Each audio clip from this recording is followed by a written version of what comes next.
Welcome to Quick Hub. In this video, we'll show you how to check your billing and usage details in Quick Chat, so you can easily track WhatsApp message credits and spending history. Start by opening Quick Hub, then click Quick Chat from the main dashboard. Next, open the dashboard inside Quick Chat and navigate to the WhatsApp dashboard. Here, click Billing and Usage to view your credit and billing information. Under this section, select Conversation Credit Usage to review how your message credits have been consumed, including customer chats, notifications, and automated messages.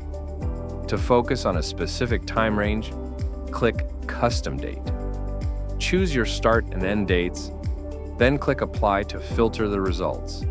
You'll now see usage details for the selected period, helping you understand message activity, track spending, and manage your WhatsApp credit balance effectively. And that's it! You've successfully checked your billing and usage details in Quick Chat. Monitoring this regularly helps you stay in control of credits, plan campaigns confidently, and optimize communication costs. Stay tuned for more Quick Hub tutorials to help you manage your business effortlessly.